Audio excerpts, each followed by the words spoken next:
ফেসবুকে মাত্র 7 দিনের মধ্যে কন্টেন্ট মনিটাইজেশন পাবেন। কোনো মিথ্যা কথা না ভাই, অভিজ্ঞতা থেকে বলছি।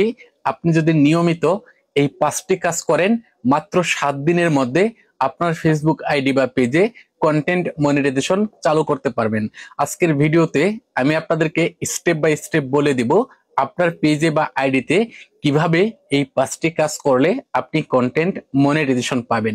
ভিডিওটা শুরু থেকে শেষ পর্যন্ত গুরুত্ব সহকারে দেখবেন। ভিডিওটা খুব বড় হবে না, একেবারে ছোট ভিডিও, একেবারে সহজ ভাষায় আপনাদেরকে বলবো। চলুন শুরু করা যাক। তার আগে ছোট্ট একটা রিকোয়েস্ট, ভিডিওটা সবাই শেয়ার করে দিবেন। প্রত্যেকেরই কন্টেন্ট মনিটাইজেশন প্রয়োজন আছে ফেসবুকে কাজ করতে চাইলে। চলুন শুরু করা যাক। সুপ্রিয় দর্শক, ফেসবুকে কন্টেন্ট মনিটাইজেশনের প্রথম শর্ত হচ্ছে আপনাকে অরিজিনাল ভিডিও আপলোড করতে হবে। কপি ভিডিও আপলোড করলে কিন্তু আপনি কন্টেন্ট মনিটাইজেশন পাবেন না। আপনার পেজে কত ফলোয়ার রয়েছে সেটা দেখার বিষয় না, আপনার ভিডিওতে কত ভিউজ আসতেছে সেটাও দেখার বিষয় না। আপনার ভিডিওতে যদি 10টা 20টা 50টা 100 200 ভিউজ আসে, তারপরেও ফেসবুক আপনাকে কন্টেন্ট মনিটাইজেশনের সেটআপ দিবে। শর্ত হচ্ছে অরিজিনাল ভিডিও আপলোড করতে হবে। যদি আপনার ভিডিওতে ভিউজ নাও আসে, তারপরেও আপনি কন্টেন্ট মনিটাইজেশন পাবেন। শর্ত শুধু অরিজিনাল ভিডিও আপলোড করতে হবে। তাহলে আমরা বুঝতে পারলাম 1 নম্বর শর্ত হলো অরিজিনাল ভিডিও আপলোড করতে হবে। নাম্বার 2, অবশ্যই যেই ভিডিওটাই আপলোড করেন, রিলস ভিডিও হোক লং ভিডিও হোক, রিলস ভিডিও আপলোড করলে ভিডিওটা হতে হবে 15 সেকেন্ডের উপরে। 15 সেকেন্ডের উপরে রিলস ভিডিও আপলোড করবেন। রিলস ভিডিওটা যখন আপনি আপলোড করবেন, তখন প্লাস আইকনে ক্লিক করে রিলস ভিডিও আপলোড করবেন। অবশ্যই 15 সেকেন্ডের উপরে ভিডিও আপলোড করবেন, রিলস ভিডিও। 2 নম্বর শর্ত খুবই সহজ, এটা সবাই মেনে কাজ করবেন। অর্থাৎ প্রথম শর্ত হলো অরিজিনাল ভিডিও, দ্বিতীয় শর্ত হলো রিলস ভিডিও 15 সেকেন্ডের উপরে। নাম্বার 3, নিয়মিত আপনাকে কাজ করতে হবে, কন্টিনিউ ভিডিও আপলোড করতে হবে। কন্টিনিউ বলতে আপনি প্রতিদিন ঘন্টায় ঘন্টায় ভিডিও আপলোড করবেন, বিষয়টা কিন্তু এরকম না। অর্থাৎ আপনি ধরেন একদিনে একটা রিলস ভিডিও আপলোড করেন, একটা লং ভিডিও আপলোড করেন, একটা ফটো আপলোড করেন।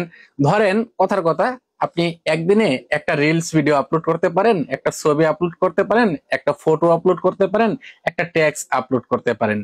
অথবা আপনি প্রতিদিন একটা করে রিলস ভিডিও আপলোড করতে পারেন, পরের দিন একটা ফটো আপলোড করতে পারেন, অথবা পরের দিন একটা ভিডিও আপলোড করতে পারেন। আপনি সেভাবেই কাজ করেন। অথবা প্রতিদিন একটা করে রিলস ভিডিও আপলোড করতে পারেন, অথবা প্রতিদিন একটা করে রিলস ভিডিও কিংবা একটা করে লং ভিডিও আপলোড করতে পারেন। যেভাবেই করেন, নিয়ম অনুযায়ী কাজ করতে হবে। প্রতিদিন যদি আপনি 2টা করে ভিডিও আপলোড করতে পারেন, তাহলে একটা রিলস আপলোড করেন, অথবা 2টা করে রিলস আপলোড করেন। এক কথায় নিয়মিত কাজ করতে হবে। আপনি যেটাই করেন নিয়মিত কাজ করুন, এবং রিলস ভিডিও আপলোড করার পাশাপাশি লং ভিডিও আপলোড করুন, ফটো টেক্সট মানে বিভিন্ন ফরম্যাটে কাজ করুন, পাশাপাশি স্টোরি আপলোড করুন।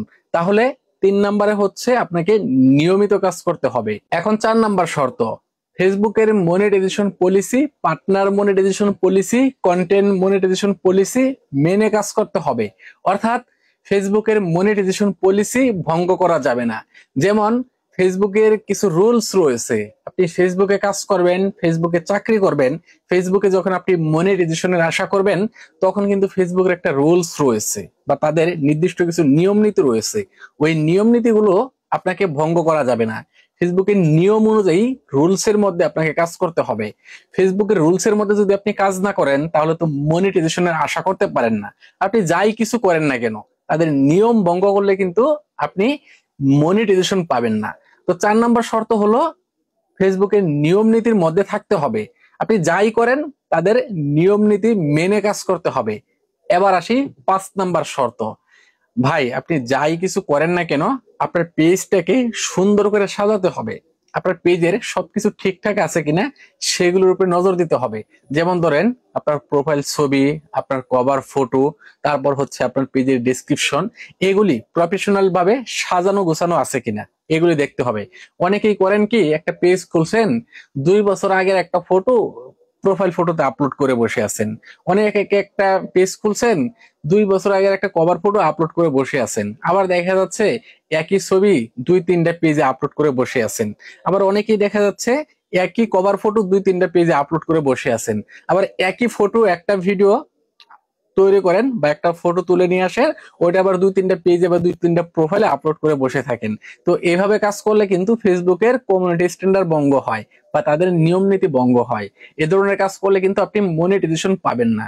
এক কথায় ফেসবুকে আপনি যাই করেন অর্গানিক, ফেসবুক চায় অর্গানিক, ফেসবুক চায় রিয়েল। যদিও আপনি মনিটাইজেশন পেয়ে যান, এ ধরনের ভুলভাল কাজ করতে থাকলে কিন্তু আপনার মনিটাইজেশনটা আপনি ধরে রাখতে পারবেন না, মনিটাইজেশনটা তারা নিয়ে যাবে।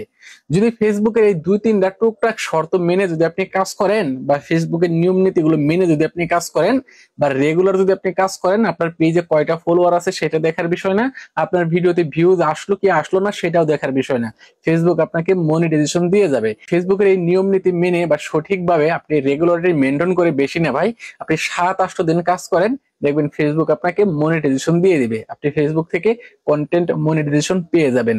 আমি যাদেরকে পরামর্শ দিচ্ছি, যাদের পেজটা আমি একবার নিজে চেক করে দিয়েছি, এমন হাজারো মানুষ রয়েছে মনিটাইজেশন পেয়ে গেছে, অনেক ভাই বেরাদার রয়েছে কন্টেন্ট মনিটাইজেশন পেয়ে গেছে ফেসবুক থেকে। আশা রাখি আপনিও পেয়ে যাবেন। আমার কথাগুলো মেনে কাজ করতে থাকুন। ধন্যবাদ।